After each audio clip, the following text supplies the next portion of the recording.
사랑하는 여러분, 믿음이 있는 사람들과 믿음이 없는 사람들은 다르죠. 생각하는 것이 다르고 말하는 것이 다르고 그 성품이 다르고 삶의 방식이 다르고 또 추구하는 바가 다르고 좋아하는 것이 다르고 다 다릅니다. 그런데 결정적으로 다른 것이 또 하나 있는데 그것은 믿음의 사람은 천국을 간절히 사모한다는 것입니다. 믿으십니까? 네. 여러분, 하나님 나라를 간절히 사모하십니까? 네. 다시 한번 질문하겠습니다. 여러분, 하나님 나라를 얼마나 생각하십니까? 처음 질문과 똑같은 질문이에요. 하나님 나라를 얼마나 생각하십니까? 오늘 이 말씀을 통해서 우리 주님께서 하나님 나라를 간절하게 사모하고 날마다 순간마다 생각하게 하시는 그 복 주시기를 간절히 소원합니다.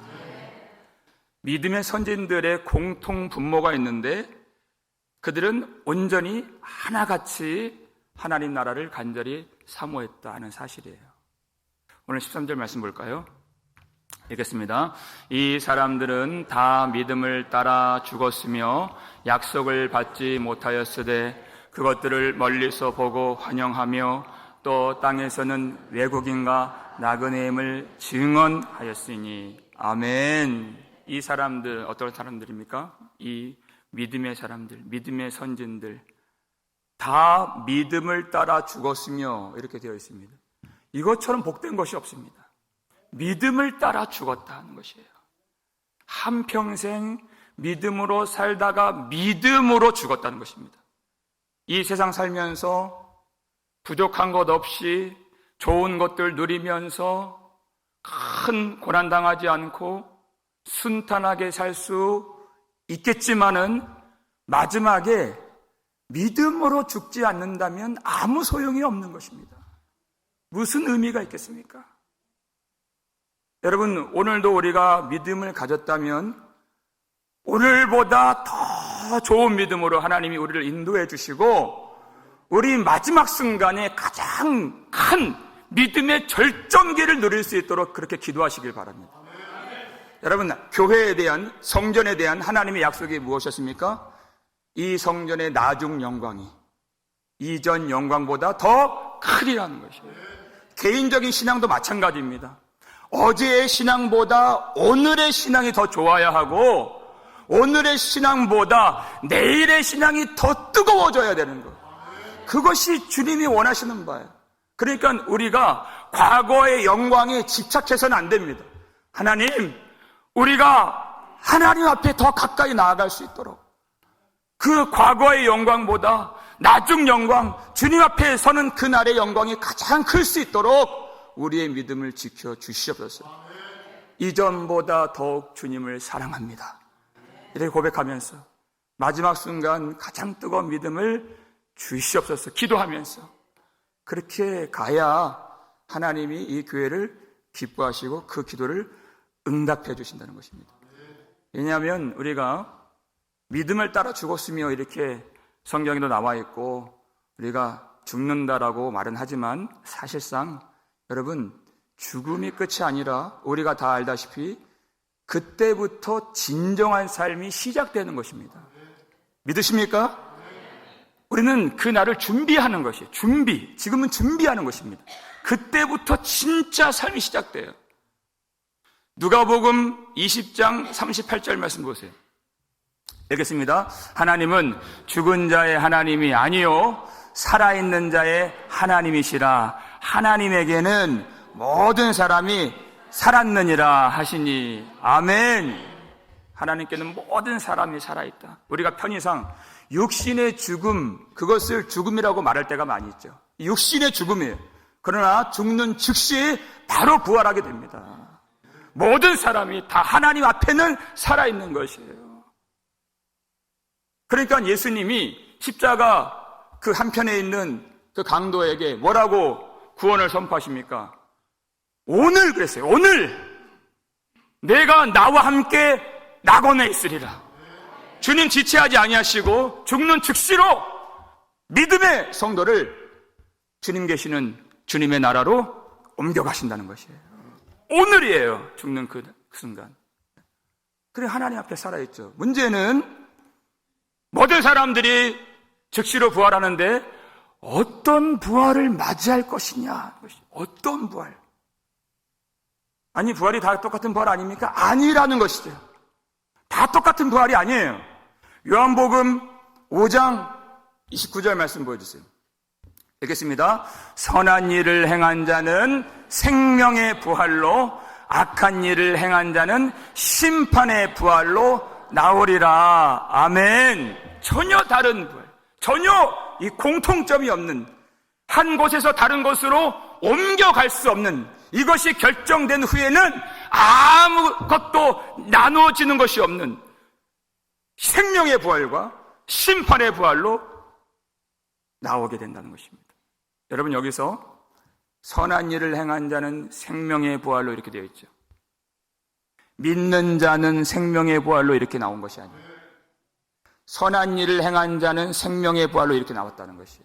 그러니까 믿음은 반드시 선한 일을 만들어내는 믿음이어야 한다, 그 뜻이죠. 믿음의 삶이 있어야 되고, 믿음의 내용이 있어야 되고, 믿음의 행위가 있어야 살아있는 믿음이다, 그것이에요. 그러니까 여러분, 이 믿음장이잖아요. 11장, 히브리서 11장. 믿음으로 아벨은 어떻게 됐습니까? 가인보다 더 나은 제사를 드림으로, 이 행위가 있잖아요. 하나님께서 그를 의로운 자라 칭해 주셨다는 것입니다. 더 나은 제사. 그러니까 하나님 앞에서 모든 사람의 예배가 똑같이 받아들여지지 않는다는 것이에요. 오로지 예수 그리스도 보혈을 의지하면서 신령과 진정으로 드리는 그 예배만을 하나님이 받아주신다는 것이에요. 모든 사람들이 다 성전 밟았다고 똑같이 예배드렸다, 그렇게 보시지 않습니다. 더 나은 예배. 여러분, 아벨이 믿음으로 살았다고 하는 그 첫 번째 사람으로 등장하고 있어요. 믿음의 행위 첫 번째가 무엇입니까? 더 나은 예배를 드리는 것이에요. 믿음으로 노아는 그랬어요. 아직 보이지 않는 경고하심을 받아 그랬어요. 7절에 보니까 경고하심을 받아, 경외함으로 방주를 준비하여, 이렇게 되어 있죠.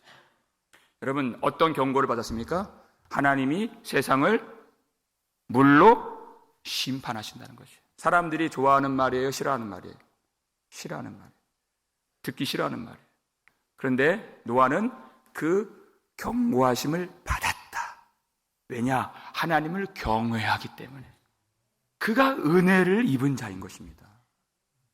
그 경고하심을 사람들은 듣기 싫어요. 그런데 그 말씀을 받아서 그가 도끼를 들고 망치를 들고 오랫동안 방주를 준비하여서 그 집이 구원을 얻었으니 이렇게 되는 것이에요. 믿음의 행위가 있습니다. 그 믿음의 행위가 있을 때 그것을 살아있는 믿음으로 주님이 여겨주신다는 것이에요. 그러면 생명의 부활로 나오게 되는 것입니다. 그런데 악한 일을 행한 자는 어떤 부활이에요? 심판의 부활로 나오리라 했잖아요. 여러분, 악한 일이 무엇입니까? 누가복음 19장을 보면 주인이 10명의 종들에게 한 문화씩 나눠줘요. 그리고 그 주인이 왕이 되어서 돌아옵니다. 결산을 하죠. 이제 종들을 불러요. 첫 번째 종이 그 한 문화로 몇 문화를 남겼어요? 10문화를 남겼어요. 그랬더니 그 왕이, 주인이 잘하였다, 착한 종이요, 이렇게 칭찬하시고 그리고 상을 주시고 10고을 권세를 주셨다고요. 그리고 두 번째 종이 몇 문화 남겼습니까? 5문화를 남겼어요. 그에게도 칭찬하시고 또 상을 주셨습니다. 내 문제는 세 번째 종이 당신의 문화가 여기 있나이다, 내가 수건으로 잘 쌓아두었나이다, 이렇게 보였다는 것이죠. 똑같은 문화를 바꿔서 똑같은 시간에 아무것도 하지 않았어요. 아무것도 남기지 않았어요. 이유가 있을 거 아니에요? 그러면서 그가 하는 말이 21절 말씀 보여주세요. 그렇게 주인에 대해서 말했다는 것이. 읽겠습니다. 이는 당신이 엄한 사람인 것을 내가 무서워함이라 하는 것이에요. 여러분, 핑계 없는 무덤이 있나요, 없나요? 없죠? 네. 핑계 없는 불순종도 똑같이 없다 그래요. 누구 때문에 지금 문화를 못 남겼다는 거예요? 당신이 주인이 바로 엄한 사람이라 하고 주인 핑계를 대는 거예요. 자기가 일하지 않았다고는 죽어도 말하지 않습니다. 믿음 없는 사람이 특징이 여기 드러나요. 책임 전가. 자기가 잘못했습니다라고는 하지 않아요. 주인이 못됐다는 겁니다. 여러분, 주인은 한결같은 주인이에요. 이 모든 종들에게 똑같이 대했던 주인입니다. 첫 번째 종은 주인을 판단하지 않았어요. 얼마나 선한 주인입니까? 뭘 자격이 있다고 문화를 받습니까? 그 좋은 주인, 은혜를 알기 때문에 은혜가 담겨서 순종한 것이, 그것이 착한 것입니다. 그런데 이 한문화도 남기지 못한 이 사람, 당신은 못된 사람이라, 당신은 엄한 사람이라 판단을 했다는 것이에요. 그것이 악한 것이에요. 여러분, 판단하는 사람은 보이지 않는 것이 두 가지가 있습니다.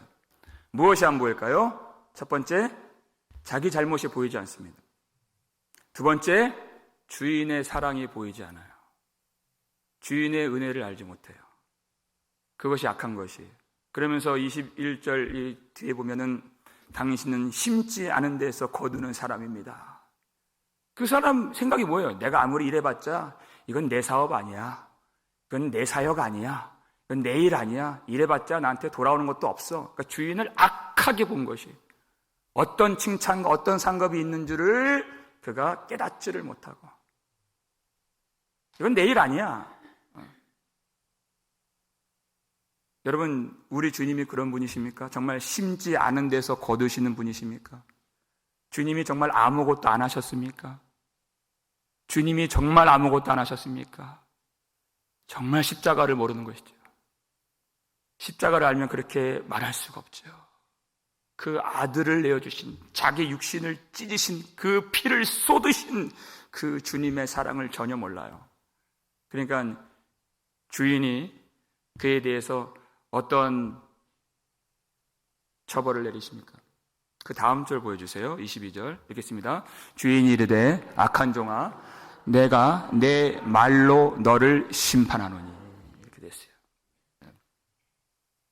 주인의 은혜를 알지 못하니까 온갖 불평이 마음에 가득해요. 악한 것이 무엇입니까? 주인의 은혜를 모르는 거예요. 마음에 원망과 불평이 가득해요. 여러분, 우리 말은요, 우리 마음의 창입니다. 마음에 담겨져 있는 것들이 입으로, 말로, 밖으로 나오게 되는 것이에요. 왜 그런 믿음 없는 말을 합니까? 왜 그런 불평을 해요? 믿음이 없기 때문에 하는 것이에요. 그러니까 내가 내 말로 너를 심판하리라. 여러분, 믿음 없는 말 하지 마십시오.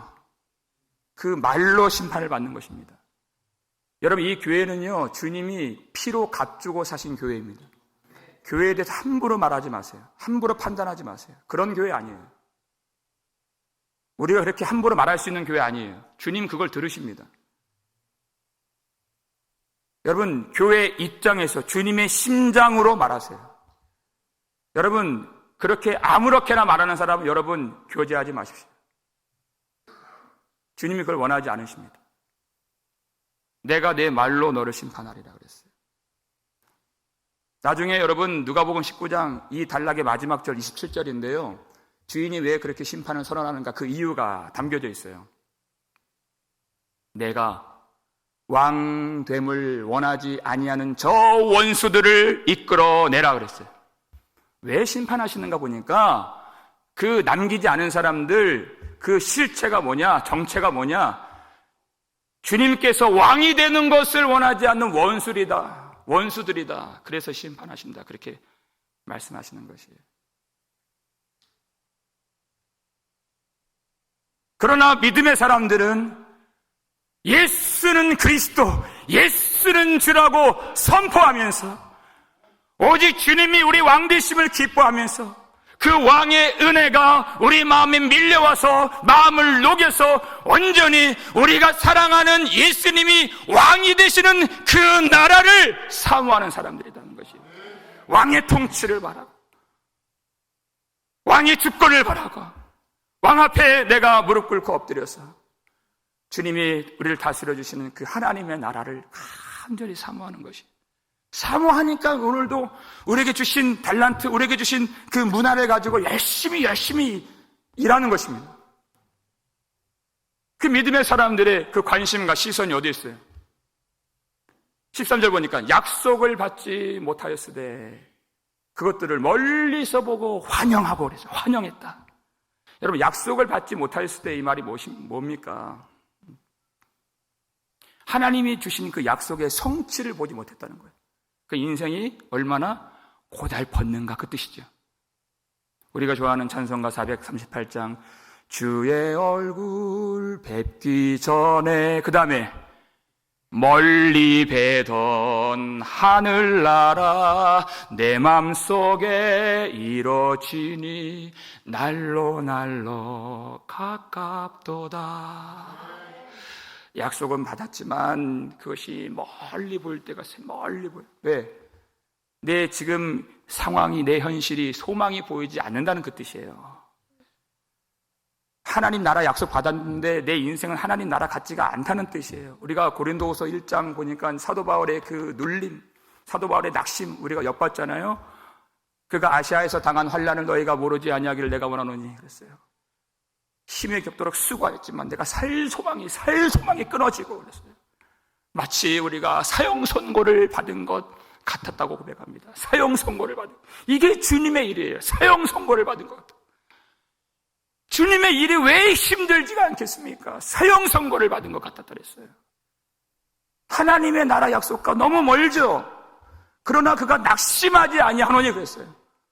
왜냐하면 이유는 하나님이 이것을 허락하신 이유는 이는 우리로 자기 자신을 신뢰하지 아니하고 오직 죽은 자를 다시 살리시는 하나님만 바라보고 하나님만 신뢰하게 하심이라. 그 뜻을 바울이 알았어요. 그러니까 결국 절망하지 않는다는 것입니다. 여러분, 우리 안에는 우리가 보지 못하는 아주 끈질기고 집요한 세상에 대한 애착심이 있어요.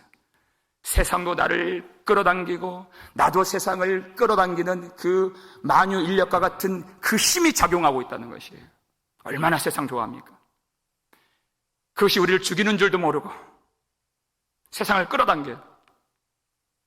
그 집요한 아주 지긋지긋한 그 집착, 욕심, 세상 사랑,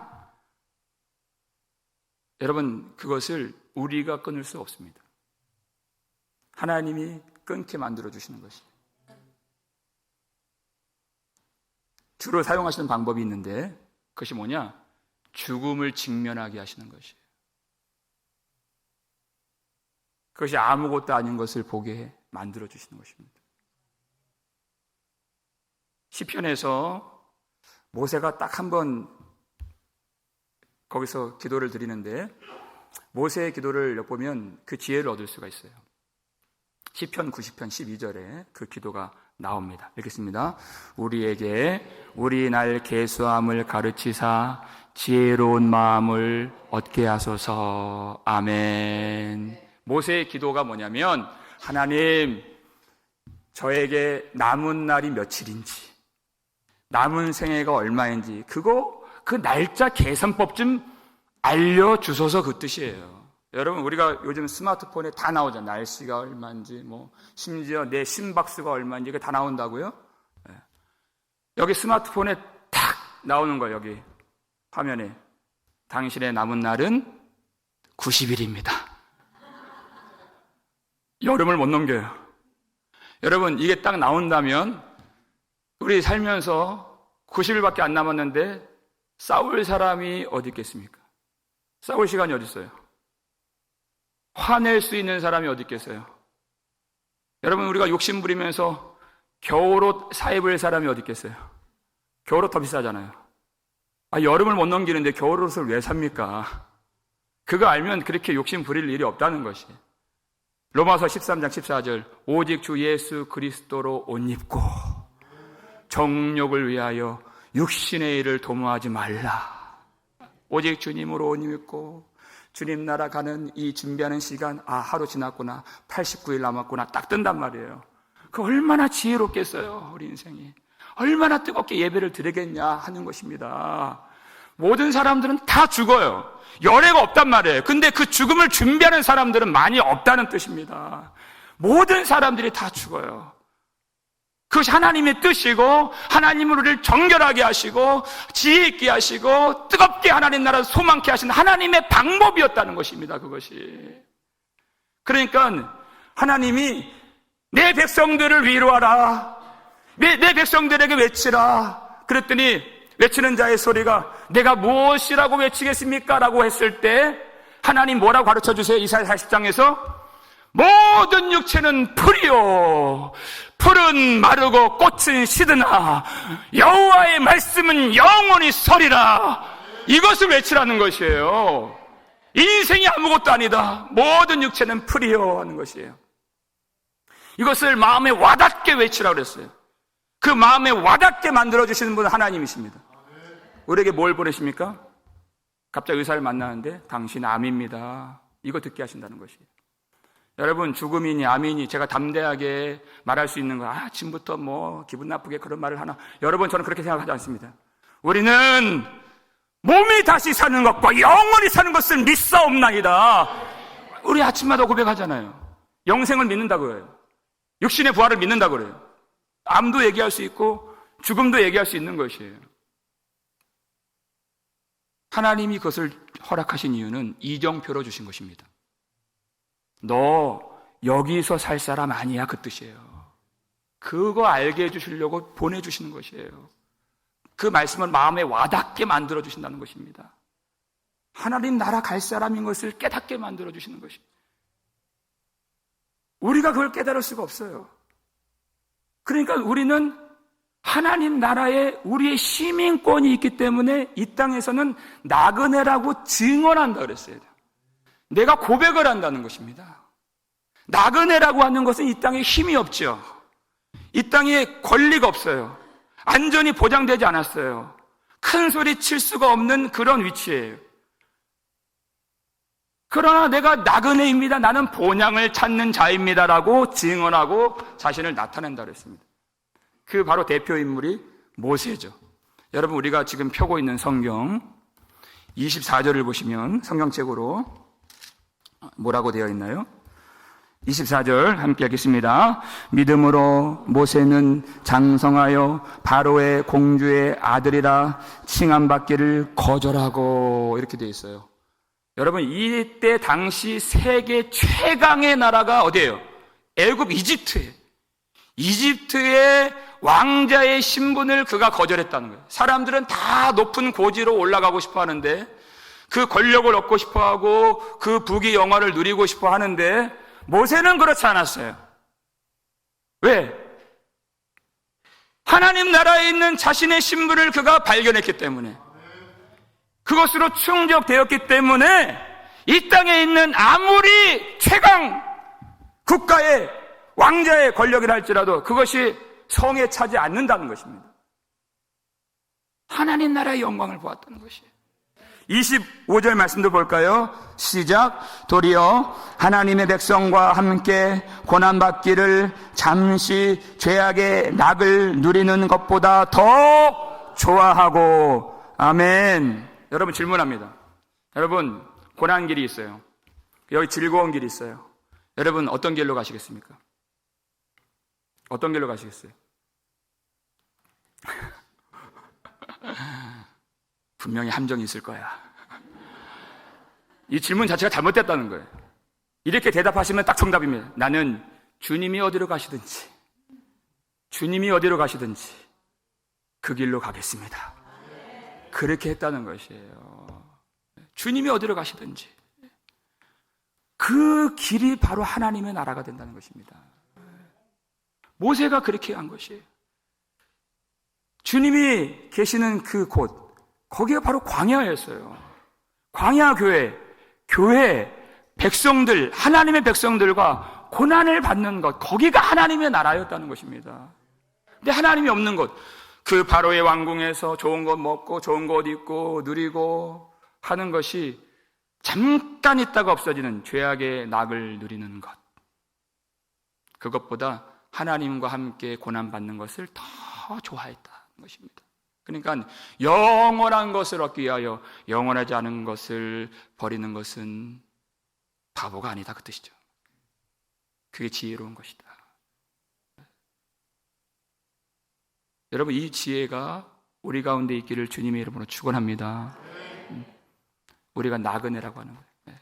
일부 찬양대 얼마나 기가 막히게 오늘 본향을 향해서 가는 이 성령께서 이렇게 맞춰주신 것이, 우리 나그네라고 하는 것, 그것을 알게 해주시려고. 그러니까 이 땅에 우리가 정처 없고, 이 땅에 우리가 뿌리 박지 못하고 안전하지 못하고 많이 소유하지 못한 그 나그네라고 내가 증언해요. 하나님이 우리가 정신 차리지 못할 때 우리는 자꾸만 여기가 좋사오니 하고 싶어하는 그런 사람들이에요. 그럴 때마다 우리의 그 장막을 확 뜯어버리시죠. 너 여기 살 사람 아니다, 그 뜻이에요. 아브라함을 갈대아 우르에서 불러주실 때 그의 여정이 순탄치 않아요. 하나님이 불러주셔서 본토 친척 아버지 집을 떠나서 오자마자 그 가나안 거민들 속에서 눈칫밥을 먹어야 돼요. 이미 사람들이 다 있었다 그랬어요. 무서운 사람들 속에서. 그리고 또 기근을 만나요. 굶어 죽게 생겼다, 그 뜻이에요. 그리고 애굽에 내려가니까 또 더 무서운 바로가 있어요. 죽음의 위협을 당합니다. 그게 부르심이에요. 그게 믿음의 길이에요. 어떤 길이에요? 우리가 오늘 부를 찬송가 492장 2절을 보니까 눈물 골짜기 더듬으면서 나의 갈 길 다 간 후에 주의 품 안에 내가 안기어 영원토록 살리로. 다 이렇게 눈물 골짜기 더듬는 길, 쉽지 않은 길이에요. 어려운 길이에요. 주님께서 여기에 안착하지 않도록, 안일하지 않도록 우리의 텐트를 뜯어서 본향을 향해서 그 나그네 길로 주님께서 우리를 인도해 주실 때, 여러분, 우리와 함께 하시는 주님을 믿으시길 바랍니다. 열린 천국문 그랬어요. 그러니까 오늘 보면 15절 보니까요, 이렇게 되어 있는데, 그들이 나온 바 본향을 생각하였더라면 돌아갈 기회가 있었으려니와 그랬어요. 아브라함이 너무 힘드니까 가나안 와서 보니까 너무 당혹스러워요. 약속의 땅인데 사람들이 다 차지하고 있어요. 내가 가질 수 있는 땅이 한 평도 안 되더라, 그 뜻이에요. 기근을 만나요. 바로 왕에게 죽음의 위협을 당하고 아내를 뺏기고 할 때, 여러분, 인간적인 마음으로 다시 돌아갈까? 내 고향 갈대아 우르로 돌아갈까? 그런 유혹이 왜 없었겠습니까? 그 생각 가질 수 있었겠지만 그는 뒤를 돌아보지 않았다, 그 뜻이에요. 왜? 열린 천국문, 그 하나님 나라 바라보면서 지금 약속의 성취 다 누리지는 못하지만 주님의 약속을 끝까지 붙들고 그가 나아간 하나님의 나라, 그의 진짜 고향을 바라봤다는 것입니다. 진짜 고향은 그 메소포타미아 갈대 우르에 있는 것이 아니라 어디에 있다고 고백합니까? 하늘에 있다는 것이, 하늘에. 그러니까 자기 원래 고향 돌아갈 필요가 없어요. 진짜 고향이 하늘에 있기 때문에. 그 뜻이에요. 마지막 16절 말씀이죠. 읽겠습니다. 그들이 이제는 더 나은 본향을 사모하니 곧 하늘에 있는 것이라. 이러므로 하나님이 그들의 하나님이라 일컬음을 받으심을 부끄러워하지 아니하시고 그들을 위하여 한 성을 예비하셨느니라. 아멘. 여러분, 오늘 이 말씀 가운데 우리에게 더 나은 본향, 진짜 본향, 간절히 갈망하고 사모할 수 있는 은혜를 주시기를 주님의 이름으로 축원합니다. 더 나은 본향을 사모했다는 것이. 여러분, 이 본향을 우리가 사모하지 않으면 우리가 주여 주여 하나님 믿습니다 이렇게 할 때 하나님이 부끄러워하신다는 것이. 너는 내 아들 아니다. 너는 내 백성 아니다. 너 세상 좋아하지 않느냐? 너의 위로는 세상에 있지 않느냐? 너 내 아들 아니야. 그런데 우리가 정말 이 세상에서 위로받지 못하고 이 세상에서 찢기고 상처받고 그리고 내 소유권 주장하지 못하고 내 권리, 내 안전 찾지 못할 때 주여 나는 주님밖에 없습니다. 나는 하나님 나라만 바라봅니다 라고 고백할 때 하나님이 그 고백을 기뻐 받아주시고 내가 너희 하나님이라 너는 내 아들이라 그렇게 인정해 주시고 우리 칭찬해 주신다는 것이에요. 우리 시선이 어디에 가 있어야 되겠는가? 여러분 스테반 보세요. 그가 한 것은 주님의 복음 전한 것밖에 없습니다. 그랬더니 사람들이 그 유대인들이 분노를 일으키고 그에게 돌을 던져요. 근데 그가 무엇을 보고 있었죠? 그가 성령 충만하여서 하늘을 우러러 주목하고 자기에게 날라오는 그 돌멩이, 그 비난, 성난 얼굴 그것들이 보이지 않고 하늘을 우러러 주목하여서 하나님의 보좌와 그 우편에 서신 예수 그리스도의 영광을 보노라. 그걸 보는 거예요. 그래 아무것도 이 땅의 것들이 보여지지 않아요. 억울하지 않아요. 아프지도 않고 슬프지도 않습니다. 하나님의 나라를 갈망하는 것이 얼마나 강력한 것인가, 여러분. 하나님의 나라를 간절히 사모하는 것이 얼마나 세상을 이기는 것인가. 왜 하나님의 나라를 바라봐야 됩니까? 하나님 나라를 바라보는 자만이 세상을 이길 수가 있는 것입니다. 여러분, 하나님이 우리에게 맡겨주신 그 사명이 있잖아요. 선한 일을 하는 자는, 행하는 자는 생명의 부활로 그랬어요. 누가 선한 일을 많이 합니까? 누가 주님을 위해 충성을 다합니까? 하나님의 나라를 바라보는 자가 충성을 다하는 것이에요. 이 세상 사랑하는 사람 누가 충성해요? 이 세상 위로를 구하는 사람 누가 주님 앞에 나와서 눈물로 기도하고 내가 상처받으면서도 교회를 섬기고 누가 그렇게 합니까? 아니죠. 주님 사랑하고 주님 나라 간절히 사모하는 자만이 주님의 나라를 위해서 일할 수 있는 것입니다. 그에게는 그것이 실상이고 그에게는 이 세상의 현실이 아니라 하나님 나라만이 현실이기 때문이에요. 그래서 우리가 마지막으로 이 고백이 있었으면 좋겠습니다. 고린도후서 5장 9절 말씀 읽겠습니다. 그런즉 우리는 몸으로 있든지 떠나든지 주를 기쁘시게 하는 자가 되기를 힘쓰노라. 아멘. 우리가 몸으로 이 땅에 있든지 아니면 정말 사형 선고를 받은 것처럼 힘에 겹도록 사회소망이 끊어지는 어려운 일이 있든지 죽음 앞에 직면하든지 상관없이 내가 살아도 주님의 영광 위에 살고 내가 오늘 당장 죽어도 주님의 영광 위에서 살다가 죽는 오직 주님의 일에 힘쓰기를 소원하는 하나님 나라를 바라보면 아무 염려 없어요. 오늘도 마지막까지 힘쓸 수가 있는 것입니다. 낙심하지 않습니다. 사랑하는 여러분, 하나님이 손수 우리를 위해서 한 성을 예비하셨다고 성경이 가르쳐주고 있습니다. 그 나라는 우리를 위해서 하나님이 손수 지으신 성입니다. 이 세상이 아니에요. 새 하늘과 새 땅, 하나님의 도성, 그 나라를 바라보시길 바랍니다. 지금 우리가 만족하지 못하고 지금 충만하게 이 땅의 것들로 인하여서 우리가 기쁨을 누리지 못하는 것은 하나님의 나라가 있다는 증거예요. 하나님 나라에서 그 만족 누리게 만드신다는 하나님의 약속입니다. 여러분, 하나님 만드신 그 도성을 바라보면서 오늘의 삶을 주님의 일로 충성을 다해서 주님 나라에서 주님과 함께 영원한 복락 누리시는 저와 여러분 되시기를 주의 이름으로 소원합니다. 마지막으로 한 가지 더, 마지막으로 여러분, 하나님 나라를 왜 소망하지 못합니까? 하나님 나라를 보지 못했기 때문이에요. 다만 우리의 소원이 우리 교회가 하나님 나라를 보여주는 교회가 되길 원합니다. 하나님 나라를 보게 만들어 주어서 많은 사람들이 그 나라 가고 싶어하고 소망케 하는 그런 사랑과 은혜와 용서와 주님의 영광 가득한 교회가 되어서 하나님께 영광 돌리며 많은 사람들이 그 나라를 함께 사모하고 함께 우리가 다 들어갈 수 있기를 주님의 이름으로 축원합니다.